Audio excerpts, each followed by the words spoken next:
বসে যান, সবাই বসে যান।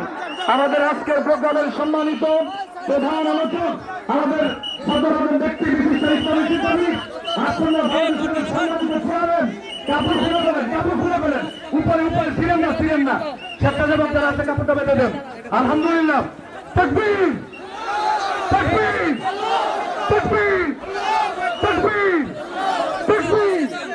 আলহামদুলিল্লাহ, আলহামদুলিল্লাহ। আমাদের আজকের প্রোগ্রামের সম্মানিত প্রধান মেহমান, প্রধান আলোচক শায়েখ আহমদুল্লাহ সাহেব মঞ্চে এসেছেন। আলহামদুলিল্লাহ, আলহামদুলিল্লাহ, আলহামদুলিল্লাহ, আলহামদুলিল্লাহ, আলহামদুলিল্লাহ, তাকবীর। আমরা যারা আমাদের বয়সী যারা আছেন এখানে, বা আরো যারা সিনিয়র মুরব্বীরা আছেন এখানে ৪৫, ৫০ বা আরো উপরে, আমাদের অনেকের বাবা মা ৩ বেলা ভালো করে খাবার দেওয়া আমাদেরকে তাদের জন্য কষ্টকর ছিল।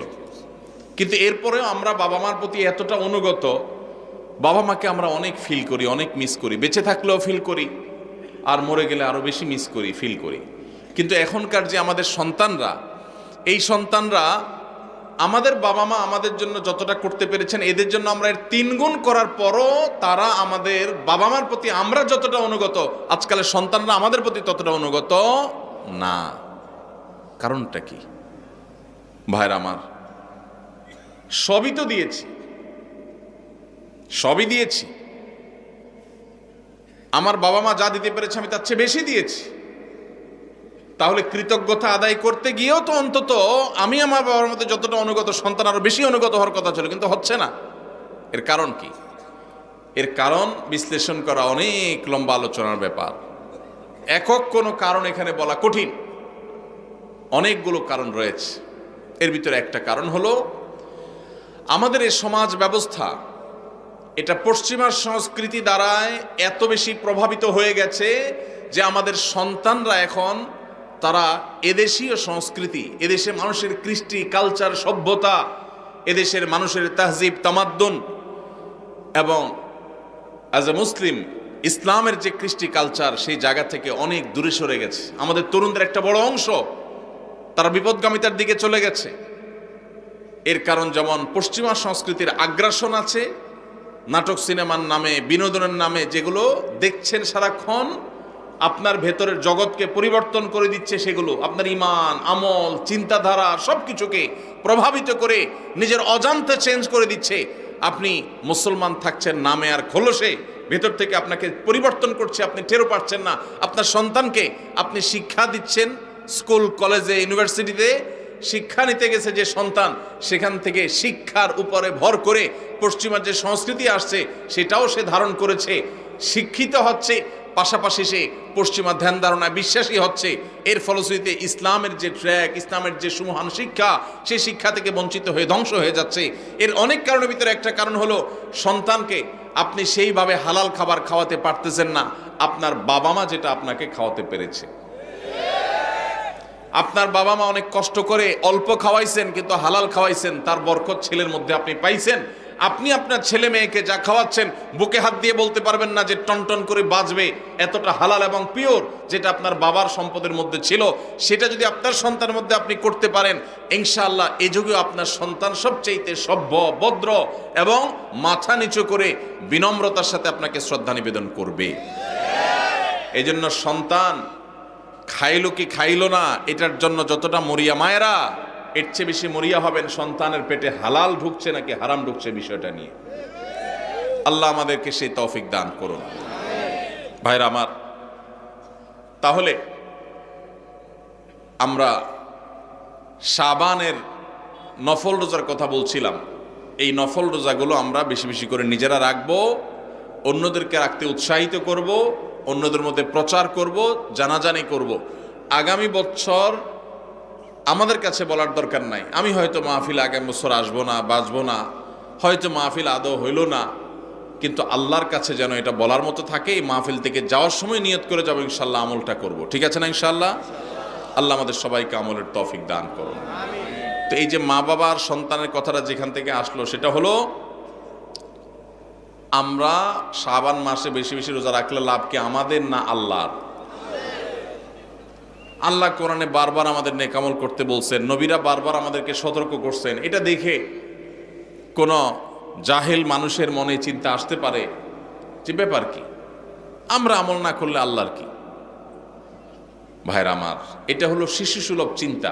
ওই যে শিশু মা বাপ খানা খাওয়ানোর জন্য সারাদিন পিছে পিছে ঘুরে, আর সে মনে করে কিরে মার মনে কোনো ঠেকাটুকা আছে মনে হয়, মা মনে হয় বেতন টেতন পাবে, এই জন্য আমার পিছে পিছে ঘুরে মনে হয়।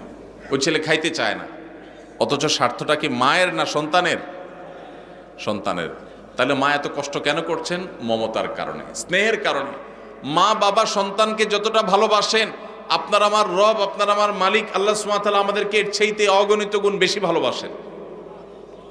এত বেশি ভালোবাসেন যে বান্দা জাহান্নামে যাক আল্লাহ চান না। এই যে বিভিন্ন আমল আমাদেরকে আল্লাহ দিয়েছেন, এই আমলগুলো দিয়েছেন আমরা যেন জান্নাতে যাওয়ার পথ সহজ হয়, আমাদের সুগম হয়। সেজন্য এই জন্য ভাই, সমস্ত সুন্নাহগুলো, নবীজির আমলগুলো সব শিখে শিখে জেনে জেনে আমল করবো তো ইনশাআল্লাহ। শাবান মাসে নফল রোজা রাখবো তো ইনশাআল্লাহ। অন্তত 2টা রোজা হলে ওরা রাখবেন, নিয়ত করছেন, একটু হাত তোলেন। আল্লাহ আমার ভাইদের সবাইকে আপনি আমল করার তৌফিক দান করেন। মালিক আমাদের সবাইকে আপনি আমলের তৌফিক দান করেন, আমাদের সবাইকে জান্নাতে যাওয়ার তৌফিক দান করেন। মাশাআল্লাহ মাশাআল্লাহ। একটা ওয়াজ শেষ, ওয়াজ নম্বর 2। দ্বিতীয় যে বিষয়ে কথা বলবো বলছিলাম সেটা হলো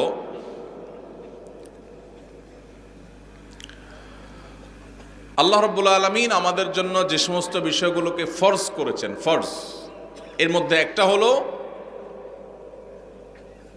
আমাদের মৃত্যুর পর আমাদের সম্পদে আমাদের রক্ত সম্পর্কীয় আত্মীয়দেরকে এক একজনকে এক এক হিস্সা বা অংশ আল্লাহ তাআলা নির্ধারণ করে দিয়েছেন কোরআনে।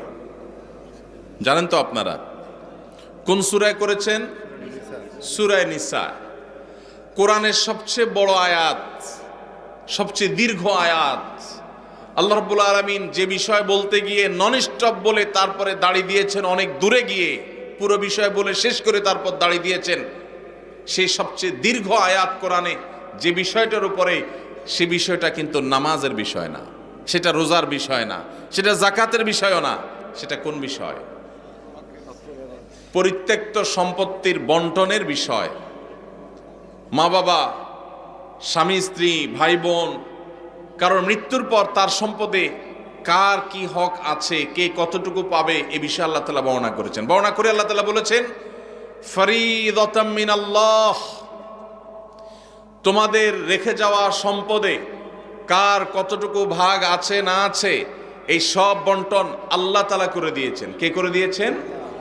আল্লাহ বলেছেন ফরিদাতুম মিনাল্লাহ, এটা আল্লাহর বন্টন, আল্লাহর নির্ধারণ, আল্লাহর পক্ষ থেকে এটা ফিক্সড করা হয়েছে। আমরা কেউ মনে করতে পারি আল্লাহ বলেছেন অমুকরে এতটুকু দিতে, সে তো আমার কোনো কাজে আসে না, আমার তো বরং তমুক বেশ কাজে আসে, তাহলে তারা একটু বাড়াই দিতে চাই আমি। মানে আল্লাহ যেভাবে দিতে বলেছেন, আমার যুক্তি বুদ্ধি দিয়ে আমি সেটাকে পরিবর্তন করতে চাই, এই যে একটা প্রচেষ্টা আমাদের অনেকের মধ্যে আছে, আল্লাহ রাব্বুল আলামিন সেই সম্পর্কে বলেছেন, আবাউকুম ওয়া আবনাউকুম লা তাদরুনা আইয়ুহুম আকরাবু লাকুম নাফআ, তোমাদের বাপ দাদা, তোমাদের সন্তান সন্ততি, এর ভিতরে কে তোমাদের বেশি কাজে আসবে, বেশি উপকারে আসবে, তোমরা কেউই জানো না। আল্লাহ যা নির্ধারণ করে দিয়েছেন সেটা অনুযায়ী বন্টন করো। তোমার বিবেক বুদ্ধি প্রসূত বন্টন করতে যাবে না, আল্লাহ নির্ধারণ অনুযায়ী দাও, তোমার বুঝে আসুক আর না আসুক। এই ফরজ। বহু দাড়ি পাকা মুরব্বী আছেন, বহু সিজদা করতে করতে কপালে দাগ ফেলে দেওয়া মানুষ আছেন, বহু নিয়মিত তাসবিহ তেলাওয়াত করা নফল আমল করা মানুষ আছেন, বহু নফল রোজা ফরজ রোজা রাখা মানুষ আছেন, বহু দান সাদকা করা মানুষ আছেন, বহু হজ ওমরা নিয়মিত করা মানুষ আছেন, যারা এই ফরজ আদায়ে গাফিলতি করেন, উদাসীনতা এবং অবহেলা করেন, এবং তারা এই কারণে আল্লাহর খাতায় ফাসিক নাম তাদের উঠে গেছে। দুনিয়ার মানুষ তাদেরকে হাজী সাহেব বলে, গাজী সাহেব বলে, শেখ সাহেব বলে, মৌলানা সাহেব বলে, মুফতি সাহেব বলে, সভাপতি সাহেব বলে, সেক্রেটারি সাহেব বলে, অথচ এই সাহেব আল্লাহর খাতায় ফাসিক। কারণ সে তার বাবার সম্পদে, তার দাদার সম্পদে আল্লাহ তাআলা যাকে যতটুকু হিস্সা দিতে বলেছেন সেটাকে পাই পাই করে আল্লাহর নির্দেশ অনুযায়ী বন্টন করে নাই, সে নিজের খেয়াল খুশি মতো বন্টন করেছে, খেয়াল খুশি মতো ভাগ করেছে, খেয়াল খুশি মতো দখল করে নিয়েছে। আল্লাহর নির্ধারণের এই ফরজের সে মূল্য দেয় নাই। এই কারণে এই সমাজের বহু দাড়ি পাকা মানুষ জাহান্নামে যাবে। ভাইরা আমার, আমরা অনেকেই আছি থোক 10, 20, 50 হাজার টাকা মাহফিলে দিতে পারি। অনেকেই আছি মসজিদ মাদ্রাসা 20, 50 হাজার টাকা দান করতে আমাদের কোনো আপত্তি নাই। আপত্তি কোন জায়গায়? আপত্তি হইল আমার বাবা দুনিয়া থেকে চলে গেছেন, এখন বাবা যা রেখে গেছেন জমি জমা, স্থাবর সম্পদ, ব্যাংক ব্যালেন্স, টাকা পয়সা যা যা আছে এগুলো থেকে ভাগ করে কাকে দিতে হবে? আমার এই বোনটাকে দিতে হবে, ভাইটাকে দিতে হবে, সবাইকে যার যারটা দিতে হবে। এটা দিতে আমাদের খুব কলিজা লাগে, আছে না নাই? দান করতে তার কোনো অসুবিধা নেই, কারণ দান তো 20-50 হাজার করতেছে, কিন্তু বাবার সম্পদটা দিতে কার্পণ্য করে, গড়িমসি করে, আছে না নাই? এই সমাজে যদি আপনি এ ক্লাসের মুসলমান দেখতে চান, খাঁটি মুসলমান যদি দেখতে চান, আসল মুসলমান যদি দেখতে চান, যেই মুসলমান শুধু সহজ আমল করে না, কঠিন আমলগুলোকে বুক চেতিয়ে বুক উঁচু করে করতে চায়, সেই মানুষগুলো হলেন তারা যারা বাবা মায়ের সম্পদে বা নিজেদের রক্ত সম্পর্কীয় আত্মীয় স্বজনদের সম্পদে যার যতটুকু হিস্সা আছে, কোরআন আল্লাহ তাআলা যতটুকু যাকে দিতে বলেছেন তাকে হিসেব করে পাই পাই করে ততটুকু দেয়, বিন্দু মাত্র বেশ কম করে না। এই মানুষগুলো হলো এই সমাজের সবচাইতে ক্রিম মুসলমান, সবচাইতে এলিট, সবচাইতে এ ক্লাসের, আপার ক্লাসের মুসলমান। আপনারা আপার ক্লাসের মুসলমান হওয়ার চেষ্টা করবেন ইনশাআল্লাহ। মুরব্বীরা যারা আছেন, বাবাজিরা ভালো আছে যারা আছেন, আপনাদের বলছি সন্তানদেরকে ওসিয়ত করে যাবেন, ইসলাম নিয়ে এসে সেখানে লিখবেন রীতিমতো যে আমি মারা গেলে আমার সম্পদে কোরআন হাদিস যেভাবে বলেছে তোমরা ভাই বোনরা ঠিক সেভাবে পাই পাই করে হিসাব করে ওইভাবে বন্টন করবা, খবরদার এর কম বেশ করবা না। এটা ওসিয়ত করে যাবেন সন্তানদেরকে। এরপরে যদি কোনো সন্তান কিছু সম্পদ মেরে দেয়, ভাই বোনদের বঞ্চিত করে, কিছু থোক দিয়া, লামসাম কিছু দিয়া তাদের কাছ থেকে দায় মুক্তির চেষ্টা করে, তাহলে ওই সন্তান দায়ী হবে। আর আপনি যদি জানেন আপনার মারা যাওয়ার পরে সন্তানরা এরকম সম্পদ নিয়ে তসরুপ করবে, 2 নম্বরই করবে, আর আপনি চুপচাপ চলে যান, তাদেরকে সতর্ক না করেন, তাহলে আপনিও আল্লাহর কাঠগড়ার আসামি হবেন। আর অনেক মুরব্বীরা আছেন যারা আপনাদের বোনদের সম্পদের হক দেন নাই, বাবার সম্পদ থেকে নিজেরা পাইছেন, বোনদেরকে দেন নাই, বোনদের সাথে চিটারি করছেন। কিভাবে চিটারি বলবো আমি? বাবার মৃত্যুর পর বোনরে দাওয়াত দিছেন, ভাগিনাদেরকে দাওয়াত দিছেন, দুলাভাইরে দাওয়াত দিছেন, আইনা ধুমসে একটা খাওন দিছেন, খাওয়ায়া নতুন নতুন বাজার থেকে শাড়ি টাড়ি আনছেন, আইনা বোনদেরকে শাড়ি, ভাগিনাদের কাপড় চোপড়, দুলাভাইরে লুঙ্গি, যার যা মনে চাইছে দিছেন, ধুমসে খাওয়ায় টাওয়ায় এখন আলাপ উঠাইছেন। আগে খাওন দিছেন পেটে, এরপরে আলাপ উঠাইছেন। কি আলাপ উঠেছেন, দেখো বোন, বাবা তো দুনিয়া থেকে চলে গেলেন, আল্লাহ তারা নিয়ে গেলেন, এখন জমি জমা গর্বিটা বাবার যেগুলো আছে শরীয়ত অনুযায়ী তো তোমাদেরও এখানে ভাগ আছে, কিন্তু বাবা যে সেই অসুস্থ হয়েছে ওই থেকে বাবার সব ট্রিটমেন্ট, ডাক্তার খরচ এগুলো সব তো আমারই করা লাগছে, তোমাদেরও মানুষ করা লাগছে, এখন এখানে তোমাদের ভাগ আছে সেটা তো আমি জানি, এখন এগুলা কি করা তোমরাই বলো, বল তোমাদের কোটে, বল তোমাদের কোটে। এটা হলো খুব সূক্ষ্ম চিটারি, এটার নাম হলো সূক্ষ্ম চিটারি। ডাকাতি বাটপারির বিভিন্ন ধরন আছে, তো এটা এক প্রকারের বাটপারি। কেন বাটপারি বললাম? কারণ ওই যে বোনটাকে বললেন বাপের বাড়িতে আয়না খাওয়াইয়া দাওয়া, বাপ মরার পরে মনটা এমনি নরম, আরো মেয়ে মানুষ, যখন এটা বলছেন আপনি, তখন সে কি বলবে বলেন? কি বলবে? বলবে থাক ভাই, আমার কোনো দায় দাবি নাই, আপনি তো কষ্ট মষ্ট করছেন, বাবার সব ডাক্তার কবিরাজ খরচ দিছেন, দেখাশোনা করছেন, থাক আমাদের দিতে হবে না, আপনি দোয়া করে দিয়েন। মনের ভিতরে ব্যথা চাপায়া মেয়ে মানুষ মাত্র খাওয়াইছে ভাইয়ে, এখন যদি মুখের উপরে যদি বলে ভাই কি খরচ বরচ হয়েছে সেগুলো সব কাইটা রাইখা বাকি যেগুলো থাকে এগুলোতে আমাদের কত হয় হিসাব নিকাশ করে দিয়ে দিয়েন, এইটা বললে ওই বোনের আর রক্ষা আছে? পুরো এলাকাতে বদনাম ছড়ানো হবে যে আমার বোন বাপটা মইরা সারে নাই, কবরে রাইখা সারি নাই, এখন সে ভাগ চাইতে আসছে। এবার আমরা শুরু করব তাকে দুর্বল জায়গায় আঘাত করে তাকে দুর্বল করার। এই রোগটা আমাদের সমাজে আছে না নাই? মুরব্বীরা বাবাজিরা যারা আছেন কান খাড়া করে শুনে রাখেন, লম্বা দাড়ি নিয়া, তসবি তালিল নিয়া, নামাজ রোজা নিয়া ওয়াজ শুনতে শুনতে কানটা ঝালাফালা করে গেছেন, 2 পয়সার কোনো লাভ হবে না। যদি বোনদের হক মেরে থাকেন, কিয়ামতের ময়দানে এই বোন দেখবেন দাঁড়ায় গেছে, এক চুল পরিমাণ ছাড় হবে না। যত আমল করেছেন সব দিয়ে জাহান্নামে যেতে হবে যদি বোনদের হক মেরে থাকেন। এই জন্য বাবারা এই চিটারি করা যাবে না, ভাইয়েরা এই চিটারি করা যাবে না। যেসব ভাইয়েরা বাবা মার মৃত্যুর পর বোনদের হক দেন নাই, অনেকে মায়ের হক দেয় না। মায়েরও হক আছে। আপনার বাবা মারা গেছেন, আপনার মা তার স্বামীর সম্পদে তার হক আছে না নাই? কয়জন সন্তান বলতে পারবেন যে আমার বাবা মারা গেছে মাকে হিসাব করে দিয়ে দিছি? কয়জন বলতে পারবেন? এক ভাই হাত তুলছেন। আর আছেন যে মাকে হিসাব করে দিয়েছেন? আরেক ভাই হাত তুলছেন মাশাআল্লাহ, আরেক ভাই হাত তুলছেন, 2-4 জন হাত তুলছেন মাশাআল্লাহ। বেশিরভাগ মানুষ হাত তোলেন নাই। অনেকের হয়তো বাবা আল্লাহ তাআলা বাঁচায় রাখছেন, আরো বাঁচায় রাখুক, আমরা দোয়া করি। কিন্তু যদি দুনিয়া থেকে চলে যায় তাহলে ওলামা ইকরামের কাছ থেকে মাসআলা জেনে কোরআন যাকে যতটুকু দিয়েছে তাকে ততটুকু দিবেন তো ইনশাআল্লাহ? কারা কারা দিবেন? হাত তোলেন, হাত তোলেন।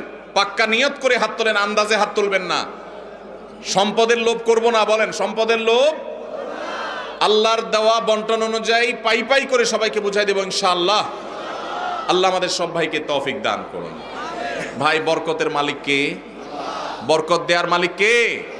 আল্লাহ। যদি বরকতের মালিক এটা বিশ্বাস করেন তাহলে আপনার বাবার সম্পদে, মায়ের সম্পদে, ভাইয়ের সম্পদে, বোনের সম্পদে, আপনাদের পরস্পরের সম্পদে তার মৃত্যুর পর যার যতটুকু পাওনা আছে আল্লাহ বলছে তাকে 1/3 দাও, আল্লাহ বলছে তাকে 50% দাও, আল্লাহ বলছেন কাকে এতটুকু দাও, আরেকজনকে এতটুকু দাও, যাকে যতটুকু দিতে বলেছেন তাকে ততটুকু যদি দিয়ে যান আপনি ফকির হয়ে যাবেন, অভাবী হয়ে যাবেন, আপনার সব শেষ হয়ে যাবে। এটা কোনো মুসলমানের বিশ্বাস হতে, আল্লাহর নির্দেশ অনুযায়ী যার যতটুকু পাওনা যদি আমি দিয়ে দেই আল্লাহ তাআলা আমাকে বরকত দিবেন না দিবেন না?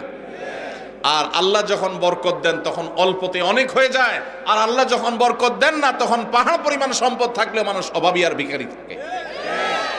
ভাইরা আমার, আল্লাহ সম্পদও দিয়ে দেয় আবার ক্যান্সারও দিয়ে দেয়, দেয় না? দেয় না? বরকত এবং কল্যাণ ভিন্ন জিনিস। এজন্য যুবক ভাইরা যারা আছেন তাদেরকে বলবো নিয়ত করে নেন, ছোট লোকই করবেন না, নিচু চিন্তা করবেন না। যেসব ভাইরা মনে করেন যে বাবার জন্য আমি তো অনেক খরচ করছি তাহলে আমি সব সম্পদ রেখে দিব, জি না। বাবার জন্য খরচ করা আপনার নৈতিক দায়িত্ব। আপনার যদি টাকা থাকে তার ট্রিটমেন্ট খরচ দাঁড়ানো আপনার দায়িত্ব। এর মানে এই না যে বাবার সম্পদ থেকে আপনি সেটা কাটাকাটি করবেন। হ্যাঁ, যদি এমন থাকে যে বাবার সম্পদ ক্যাশ টাকা আছে সেটা দিয়ে ট্রিটমেন্ট করা যায় তাহলে সেটা দিয়ে আপনি বাবার ট্রিটমেন্ট করেন, কোনো অসুবিধা নাই। বাবার যদি না থাকে আর আপনার থাকে, সন্তান হিসেবে আপনার উপরে ফরজ বাবার ভরণ পোষণ দেওয়া। অতএব সেটার জন্য ভিটা মাটি এগুলো সব রেখে দিবেন, এটা করা যাবে না। প্রয়োজনে সেগুলা জমি জমা বিক্রি করে বাবার ট্রিটমেন্ট করবেন। এরপরে যেটা ঠিকবে সেটা বন্টন করবেন। বোনরা নিতে না চাইলেও জোর করে দিবেন, দিবেন তো ইনশাআল্লাহ? ফুফুদের হক, বোনদের হক, ভাইদের হক পাই পাই করে দিবেন। অনেক বড় ভাই আছে চান্স পাইলে ছোট ভাইদের ল্যাং মারে ছেড়ে দেয়, নিজেরা সব দখল করে নেয়, আছে না নাই? আল্লাহকে ভয় করেন। এই ফরজটা অবহেলিত ফরজ, নামাজের ফরজ অনেকে আদায় করেন। আমার কাছে নালিশ আসে, অনেক ফ্যামিলির বিভিন্ন ভাইরা নালিশ নিয়ে আসেন, ভাইয়ে হক মেরে দিস, যে হক মারছে তার দাড়ি মাশাআল্লাহ একেবারে পেট পর্যন্ত চলে আসছে, কিন্তু হক মারতে তার বুকও কাঁপে নাই। এইরকম 2 নম্বর দাড়িওয়ালা মানুষ আছে না নাই? এই 2 নম্বর দাড়ি আল্লাহর কাছে অ্যাকসেপ্ট হবে। এখন আবার নতুন এক শয়তানি শুরু হয়েছে, সেটা হলো আল্লাহ রাব্বুল আলামিন বাবা মায়ের সম্পদে ছেলেদেরকে মেয়েদের দ্বিগুণ সম্পদ দিতে বলেছেন, ভাগ দিতে বলেছেন। মেয়েরা যদি টোটাল সম্পদের 10 টাকা পায়, একজন মেয়ে তাহলে একজন ছেলে পায় 20 টাকা। এখন আমাদের দেশে কয়দিন পর পরই কিছু সুশীল আছেন যারা আল্লাহর কোরআনেরও সংশোধন করতে চায়, নাউজুবিল্লাহ। তারা দাবি তোলে যে সমান অধিকার দিতে হবে, এবং সমান অধিকার কথাটা শুনতে বেশ সুন্দরই শোনা যায়, ভালোই লাগে। আমরা অনেকে বিভ্রান্ত হয়ে যাই। তাই তো একই বাবার সন্তান হয়ে মেয়ে যদি 1 আনা পায়, ছেলে কেন 2 আনা পাবে? ছেলেও সন্তান, মেয়েও সন্তান, তাহলে মেয়ে 1 আনা পাবে, ছেলেও 1 আনা পাবে, এমন হওয়া দরকার। মেয়ে 1 আনা পাবে, ছেলে 2 আনা পাবে, এটা কেন? বাহ্যিকভাবে এটা মনে হয় বৈষম্য করেছে। ভাইরা আমার, আমরা সবাই জানি আল্লাহ রাব্বুল আলামিন যত ফ্যামিলির খরচ আছে, এসব খরচগুলো ছেলেদের উপরে বর্তাইছে না মেয়েদের উপরে বর্তাইছে? স্বামীর উপরে না স্ত্রীর উপরে? স্বামীর উপরে। কত রকমের খরচ? সব রকমের খরচ। বিয়ে করবে মেয়ের বিয়ে হবে, বিয়ের খরচ কি মেয়ের জোগাড় করা লাগে? কার জোগাড় করা লাগে? বাপের বা ভাইয়ের। ছেলে বিয়ে করবে, খরচ জোগাড় করা লাগে কার? ছেলের নিজের। আরেকজন কয় বাবার। আপনার বাবা আপনার খরচ দিছে? কোপালালা মানুষ, তাহলে ভালো বাপ পাইছেন আপনি। ভাইরা আমার, বিয়ের খরচ কে দেয়? ছেলেদের নিজেরা। বিয়ে করার সময় টাকা পয়সা জোগাড় করে বাজার সদাই করে বিয়ে শাদী করলো। শ্বশুরবাড়ি যাওয়ার সময় নতুন বউরে নিয়ে যখন শ্বশুরবাড়িতে যাচ্ছে, মিষ্টি মন্ডা কেনার পর বিলটা কি বয়ে দেওয়া লাগে না জামাই দেওয়া লাগে? তাহলে শ্বশুরবাড়ি মিষ্টির খরচও সে দিল। আবার শ্বশুরবাড়ি বেড়ায় যখন বাপের বাড়ি আসতেছে, এখন বাপের বাড়িতে আসার সময় আবার ফলমূল যা কিনছে টিনছে এগুলোর বিল কে দেওয়া লাগে? ছেলে। তাহলে নিজের বিয়ের খরচও নিজের, শ্বশুরবাড়ির মিষ্টির খরচও ছেলের, আবার বাপের বাড়ির ফলের খরচও তার, বাসা ভাড়াটাও তার, বাজার সদাই খরচও তার, নিজের খরচ তো তার আছেই, বউয়ের খরচটাও তার, ছেলে মেয়ের খরচটাও। তাহলে খরচের বেলা সে 16 আনা, আর পাওয়ার বেলায় মেয়ের চাইতে 1 আনা বেশি। এটাতে কি ছেলেরকে আল্লাহ তাআলা অনেক বেশি দিয়ে ভাষায় দিয়েছেন, আর মেয়েদেরকে আল্লাহ তাআলা ঠকাইছেন? নাউজুবিল্লাহ, এরকম? তাহলে যে সমস্ত মাথা মোটা মানুষরা মনে করেন মেয়েদের প্রতি বৈষম্য হয়েছে, নাউজুবিল্লাহ, তারা মূলত একটা নির্দিষ্ট এজেন্ডা বাস্তবায়ন করতে চান। তারা এত গবেট না যে এই হিসাব বুঝবে না।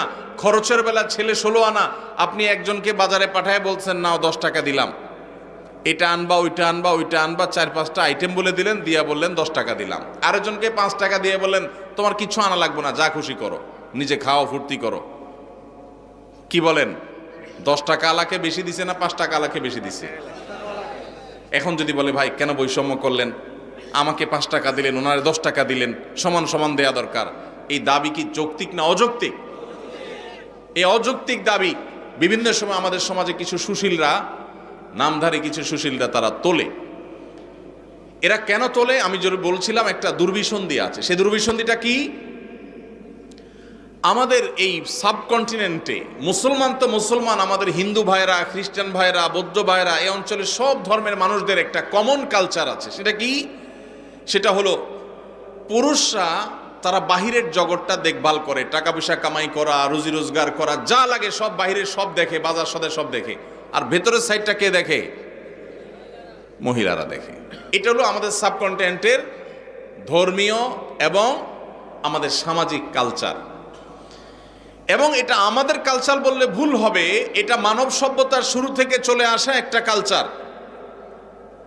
পৃথিবীর অমুসলিম প্রধান দেশগুলো, বিশেষ করে পশ্চিম অঞ্চল, তারা এই কালচারটাকে পরিবর্তন করে ফেলেছে। তাদের সমাজে কি হয়? বাসা ভাড়া নিলে অর্ধেক খরচ জামাইয়ে দেয়, আর অর্ধেক খরচ বয়ে দেয়। জানেন তো আপনারা? বাজার সদাই সবকিছু 50% ভাগযোগ করে দেয়। এখন এই যে মেয়েদেরকে সমান অধিকার দেওয়ার নাম করে বাবার সম্পদে ছেলেদের সমান দিতে যারা দাবি করছেন, তারা মূলত চান আমাদের এই সমাজটাও পশ্চিমা সমাজের মতো হয়ে যাক, অর্থাৎ মেয়েরা পাওয়ার বেলায় তারা অর্ধেক পাবে, ছেলের মতো সমান সমান পাবে, খরচের ক্ষেত্রেও তারা সমান সমান শেয়ার করবে।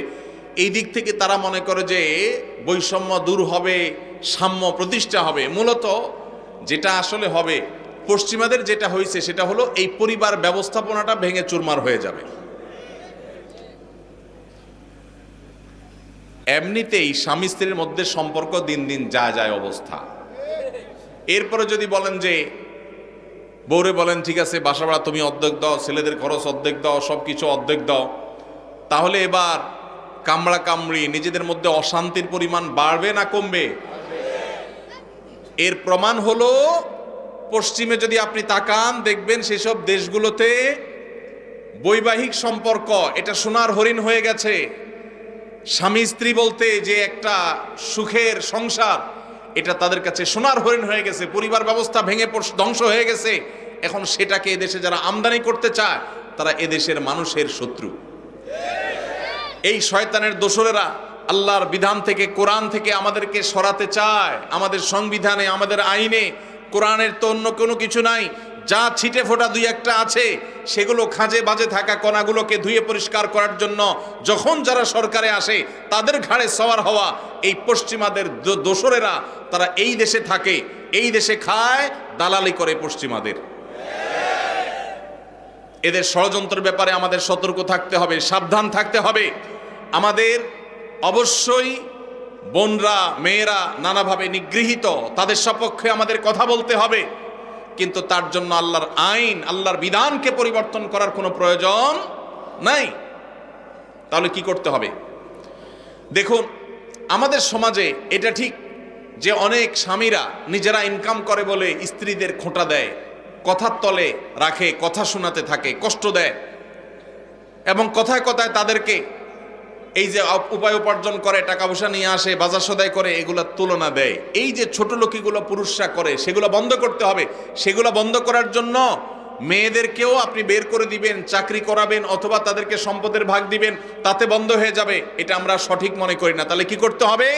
তাহলে নারীদের প্রতি নিগ্রহের রাস্তাগুলো বন্ধ করতে হবে।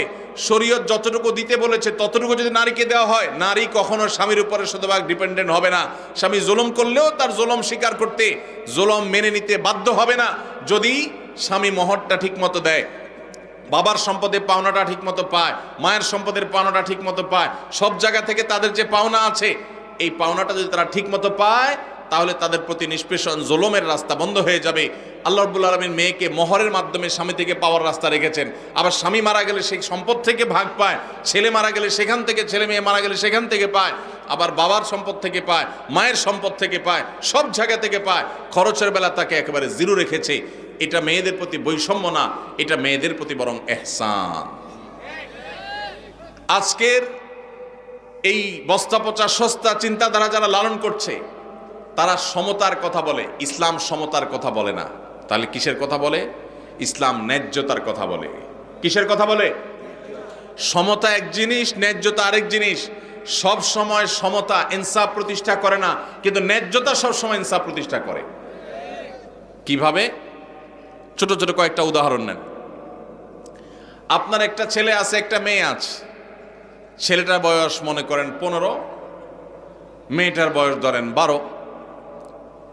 ছেলেটার জ্বর হয়েছে 103, ডাক্তার বলছে নাপা খাওয়াইতে, বাজার থেকে এক পাতা নাপা কিনে আনছেন, আইনা ভাত টাত খাওয়াইয়া ছেলেকে নাপা খাইতে দিছেন, ছেলে নাপা খাইছে।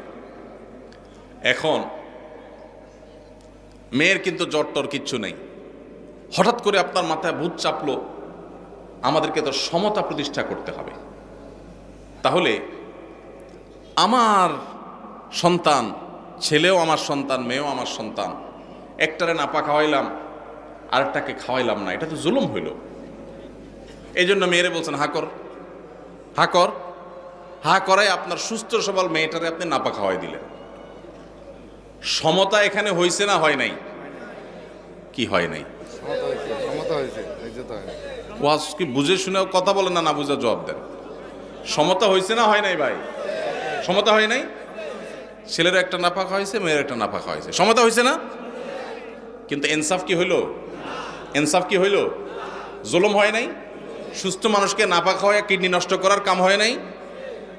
ভাইরা আমার, ইসলাম সমতার কথা বলে না। সমতা বললে শুনতে খুব মুখরোচক শোনা যায়, সব জায়গায় সমতা হলে ভালো হয় না। ন্যায্যতাটা সবসময় ভালো হয়। আল্লাহ ন্যায্য দিতে বলেছেন, ন্যায্য যার যতটুকু দরকার। একটা ছেলে 20 বছর বয়স, আরেকটা 10 বছর, ঈদ আসতেছে, রমজানে মার্কেটে যায় কেনাকাটা করলে আমল নষ্ট হবে, এই জন্য আগে ভাগে ঈদের জামা কিনতে গেছেন। এখন যেয়া জামা কিনে ফেলছেন, একটা পাঞ্জাবি, 2টা পাঞ্জাবি কিনছেন। যেহেতু আপনার মাথায় ভূত ঢুকছে, ওই যে পশ্চিমের ভূত, যে সমতা প্রতিষ্ঠা করতে হবে, সমান অধিকার দিতে হবে, সেজন্য কি করছেন? জামা কিনতে যায়, জামাতে কিনতে গিয়া দোকানদারে বললেন, ভাই আমারে 2টা জামা দেন, সেম ডিজাইনের, সেম কালারের, সেম সাইজের। 2টা জামা নিয়ে আসলেন। আয়না 20 বছরের ছেলেরে যে পাঞ্জাবি দিলেন, একই সাইজের পাঞ্জাবি 10 বছরের ছেলেরাও দিলেন। সমতা কি হয়েছে না হয় নাই? ন্যায্যতা কি হয়েছে? ইনসাফ কি হয়েছে? এটা ছোট ছেলের সাথে তামাশা হয়েছে নাকি হাদিয়া দেওয়া হয়েছে? তামাশা হয়েছে।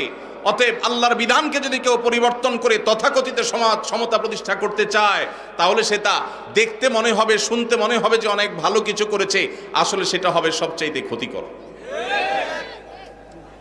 ভাইরা আমার, এরকম শত শত উপমা দেওয়া যাবে, শত শত উদাহরণ দেওয়া যাবে, শত শত দৃষ্টান্ত দেওয়া যাবে, যেগুলো দিয়ে সাব্যস্ত করা যাবে ইসলাম ন্যায্যতার কথা বলে, সমতার কথা নয়। কোন জায়গায় একজনকে বেশি দিতে হচ্ছে, আরেক জায়গায় আরেকজনকে বেশি দিতে হচ্ছে। যেখানে যতটুকু প্রয়োজন সেখানে ততটুকু দেওয়া, এটা হলো আল্লাহর বিধান। আর মন গড়া তথাকথিত সমতা, এটা হলো মুখরোচক, শুনতে সুন্দর শোনা যায়, ভালো শোনা যায়, কিন্তু সেটা বাস্তবতা বিবর্জিত। আমরা যদি দেখি পৃথিবীর যে সমস্ত সমাজ আল্লাহর এই বিধান মতো সমাজ পরিচালনা করে না, পরিবার পরিচালনা করে না, তাদের সমাজে বাহ্যিক উন্নতির অনেক প্যারামিটারে তারা এগিয়ে গেছে, কিন্তু তাদের পরিবার ব্যবস্থাপনায়, দাম্পত্য সম্পর্কগুলোতে তারা মিসকিনের মতো অসহায় হয়ে যাচ্ছে দিন দিন। কোনো বিশ্বাস নাই, কোনো ভক্তি নাই, ভালোবাসা নাই, পরস্পরের কোনো প্রকার আন্তরিকতা নাই। আল্লাহ তাআলা আমাদের সবাইকে আল্লাহর এই গুরুত্বপূর্ণ ফরজ বিধান, কারণ মৃত্যুর পর তার সম্পদে আল্লাহ কোরআনে যাকে যতটুকু দিতে বলেছেন, আল্লাহ আমাদের সবাইকে তাকে ততটুকু দেওয়ার তৌফিক দান করুন। এর জন্য মানসিক সৎসাহস লাগে, সৎসাহস লাগে। এই দেশে মেয়েদেরকে আল্লাহ যতটুকু দিতে বলেছেন, যদি সব ভাইয়েরা বোনদেরকে দিয়ে দেয়, বাবারা মেয়েদেরকে দিয়ে দেয়, সন্তানরা মায়েদেরকে দিয়ে দেয়, স্বামীরা স্ত্রীদেরকে যদি ততটুকু দিয়ে দেয়, তাহলে মেয়েরা এমনিতেই রানীর মতো সিংহাসনে ভাসবে। মেয়েদের কোনো অভাব থাকবে না, কোনো স্বামী টাকার খোঁটা তাদেরকে দিতে পারবে না। আপনি নিজে বোনের হক দেন নাই, স্বামীর সংসারে তার মুখটা ছোট। আপনি নিজে আপনার মেয়েকে বিয়ে দিয়েছেন, অনেক টাকা খরচ হয়েছে, এই খোঁটা দিয়া সম্পদ থেকে তাকে বঞ্চিত করে দিয়েছেন, সে স্বামীর সংসারে ছোট। সব জায়গা থেকে যদি তার অধিকারগুলো সব দেওয়া হয়, তাহলে সেই সংসারে সে ছোট থাকবে না, তার হাতেও ক্যাশ টাকা থাকবে ইনশাআল্লাহ। অতএব এই ফরজটা আমরা সবাই আদায় করবো তো ইনশাআল্লাহ।